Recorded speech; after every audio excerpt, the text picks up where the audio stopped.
अस्सलाम वालेकुम रहमतुल्लाहि व बरकातुहू। दोस्तों, अंजीर इसके अंदर बेशुमार फ़ायदे हैं। इतने ज़्यादा फ़ायदे हैं कि अगर आप इसके फ़ायदे के बारे में जान लेंगे तो यकीनन आपको हैरानी होगी कि अंजीर इतना छोटा सा दिखने वाला इसके अंदर इतने फ़ायदे कैसे हो सकते हैं। और दोस्तों, इसके ताल्लुक़ से सिर्फ़ और सिर्फ डॉक्टर ही नहीं बल्कि कुरान मुक़द्दस में इस नाम से एक पूरी सूरत को अल्लाह पाक ने नाजिल फरमाया है ना। दोस्तों, कुरान मुक़द्दस में अल्लाह पाक ने बेशुमार चीज़ों की कसम फरमाई।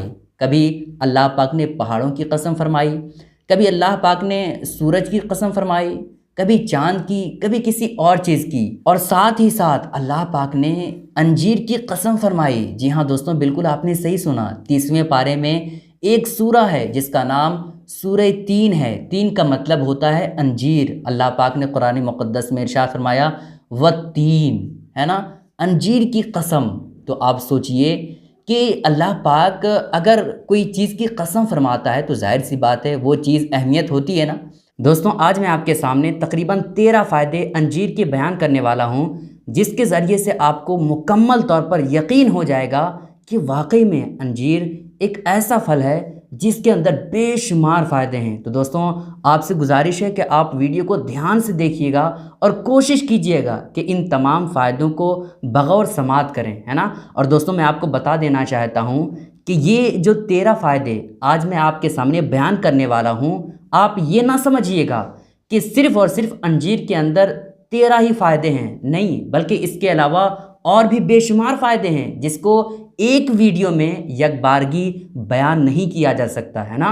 तो जो मुमकिन हो सका मैं उन फ़ायदों को आपके सामने बयान करने की कोशिश कर रहा हूँ। तकरीबन 12 या 13 फ़ायदे आपके सामने बयान करने वाला हूँ, आप गौर से सुनिएगा। पहला फ़ायदा ये है दोस्तों, पथरी। जो भी पथरी का मरीज़ है, जिसको पथरी की शिकायत है, तो उन्हें चाहिए कि ज़्यादा से ज़्यादा अंजीर का इस्तेमाल करें, है ना। और अगर पथरी की बीमारी नहीं भी है तब भी उन्हें चाहिए कि ज़्यादा से ज़्यादा अंजीर का इस्तेमाल करें ताकि पथरी जैसी बीमारी से वो दूर रह सके। एक फ़ायदा हो गया दोस्तों। दूसरा फ़ायदा ये है कि चेहरे की खूबसूरती, है ना। अगर आप चाहते हैं कि आपके चेहरे पे निखार पैदा हो, चेहरे में खूबसूरती आए, तो ऐसी कैफियत में आप ज़्यादा से ज़्यादा अंजीर का इस्तेमाल करें। दोस्तों, हमारे खान पान से भी हमारे चेहरे पर काफ़ी फ़र्क पड़ता है। अगर आप वो चीज़ें खाते हैं जो आपके जिस्म के लिए फ़ायदेमंद हो, तो ऐसी कैफियत में आपके चेहरे पर भी खूबसूरती पैदा हो सकती है ना। तो अगर आप चाहते हैं कि आपके चेहरे पर निखार बना रहे, है ना, खूबसूरती बनी रहे, तो ऐसी कैफियत में आपको चाहिए कि ज़्यादा से ज़्यादा आप अंजीर का इस्तेमाल ज़रूर करें। 2 फ़ायदे हो गए दोस्तों।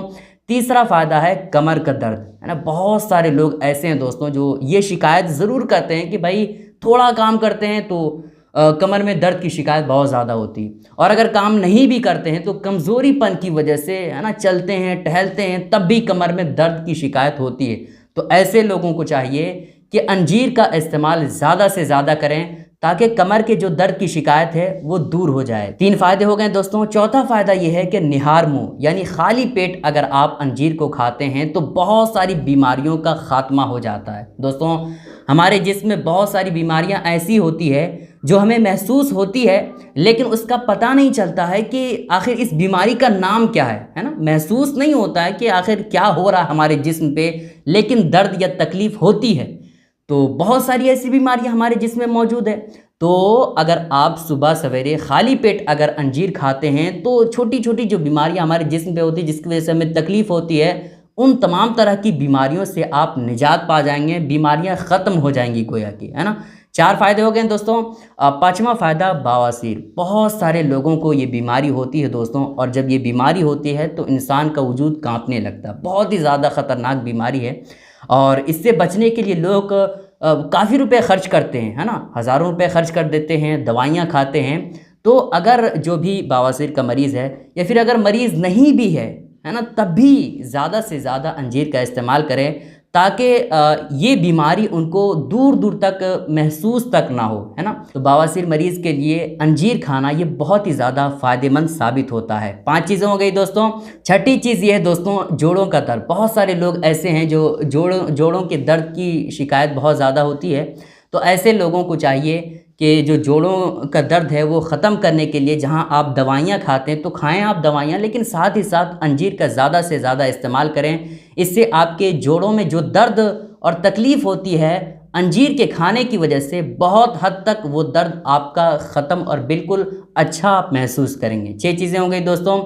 7वीं चीज़ ये है, जहर के असरात से महफूज रखती है। बहुत सारे लोग ऐसे होते हैं दोस्तों जिनको अगर बिच्छू या सांप अगर डंक मार ले तो उससे बहुत ज़्यादा जहर असर अंदाज हो जाता है। यानी अगर थोड़ा सा भी बिच्छू जो छोटा होता है या कोई जहरीली चीज़ होती है अगर किसी बंदे को काट लेता है तो फ़ौरन जहर असर कर जाता है ना।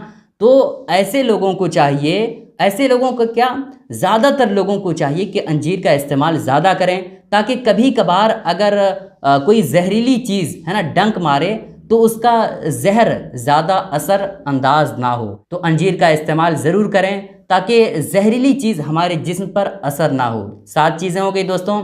8वीं चीज़ ये है कि बहुत सारे लोगों को सीने में बोझ या सीने में कोई और मसला होता है या फेफड़ों में किसी और तरह से कोई दिक्कत होती है, तो ऐसे लोगों को ज़्यादा से ज़्यादा अंजीर का इस्तेमाल करना चाहिए। इससे होगा ये दोस्तों कि आपके सीने और फेफड़ों में जो भी परेशानी होगी वो बहुत हद तक अंजीर के खाने की वजह से अच्छा हो जाएगा। 8 चीज़ें हो गई दोस्तों। 9वां फ़ायदा ये है दोस्तों कि जिगर और तिल्ली है ना, यानी कलेजी और तिल्ली को साफ़ रखता है ना। अगर आप अंजीर को ज़्यादा खाते हैं तो इसका फ़ायदा ये होगा कि आपका जिगर और तिल्ली साफ़ रहेगा। और भाई जाहिर सी बात है, अगर आपका जिगर और तिल्ली साफ़ रहेगा तो बहुत सारी बीमारियां आप तक आएगी ही नहीं, है ना। तो आप ज़्यादा से ज़्यादा अंजीर का इस्तेमाल करें, आपका तिल्ली और जिगर का मसला जो भी होगा वो बहुत हद तक बेहतर हो जाएगा। 9 चीज़ें हो गई दोस्तों। 10वीं चीज़ ये है कि बलगम को ख़त्म कर देता है। बहुत सारे लोग ऐसे होते हैं जिनको सर्दी होती है तो उनका नाक बिल्कुल जाम हो जाता है ना।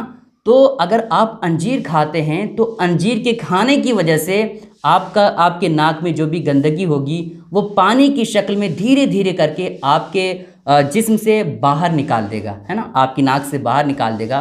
तो ज़्यादा से ज़्यादा आप अंजीर का इस्तेमाल करें, इससे जो बलगम का मसला है वो बहुत हद तक बेहतर हो जाएगा। 10 फ़ायदे हो गए दोस्तों। 11वां फ़ायदा ये है कि अगर कोई अंजीर खाता है तो उसके खाने की वजह से आंतों में नरमी पैदा होती है, और जब आंतों में नरमी पैदा होगी तो कब्ज़ियत की जो शिकायत होती है वो कब्ज़ की शिकायत दूर हो जाएगी, है ना। तो ये भी फ़ायदे हैं। तो आप जिनको कब्ज़ियत की शिकायत से बहुत ज़्यादा परेशानी है, जिनको कब्ज़ की शिकायत बहुत ज़्यादा है, तो ऐसे लोगों को चाहिए कि वो ज़्यादा से ज़्यादा अंजीर का इस्तेमाल करें। 11 फ़ायदे हो गए दोस्तों। 12वां फ़ायदा ये है कि पेशाब में परेशानी। दोस्तों बहुत सारे लोगों का ये मसला होता है कि पेशाब कतरा कतरा के तौर पर कभी कभी निकलता है ना। कभी अगर दौड़ता है या चलता है या कहीं ऊंची जगह पे सीढ़ी के तौर पर जाता है तो ऐसी कैफियत में बहुत सारे लोगों का ये मसला होता है कि कतरा कतरा तौर पर थोड़ा थोड़ा करके पेशाब निकलता है।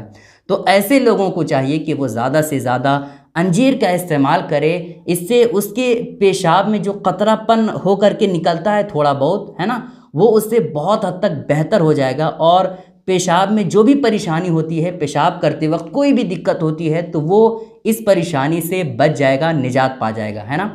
तो दोस्तों आज मैं आपके सामने अंजीर के 12 फ़ायदे बयान किए, है ना। और मैंने आपको शुरू में ही बता दिया था कि ऐसा आप ना समझिएगा कि अंजीर के खाने के सिर्फ़ और सिर्फ 12 ही फ़ायदे हैं, नहीं, इसके अलावा और भी बहुत सारे फ़ायदे हैं जिसको मैं एक वीडियो में एक बार में नहीं बयान कर सकता। आप सोचिए कि जिसका बयान कुरान मुक़द्दस में अल्लाह पाक ने एक सूरत को उसी नाम से नाजिल फरमा दिया हो, तो सोचिए उसके फ़ज़ाइल और उसमें कितने ज़्यादा फ़ायदे होंगे, हाँ। तो आप खुद ही आप गौर कीजिएगा। बहरहाल दोस्तों आप ज़्यादा से ज़्यादा अंजीर का इस्तेमाल कीजिएगा। इसमें बेशुमार फ़ायदे पाए जाते हैं, इसमें तरह तरह के फ़ायदे जिस्म के लिए मौजूद होते हैं। तो ज़्यादा से ज़्यादा आप अंजीर का इस्तेमाल करें। दोस्तों आपसे गुजारिश है कि इस क्लिप को अपने तमाम साथियों के साथ ज़रूर शेयर करें ताकि सारे लोगों को ये फ़ायदे मालूम हो जाए। अस्सलाम वालेकुम व रहमतुल्लाहि व बरकातहू।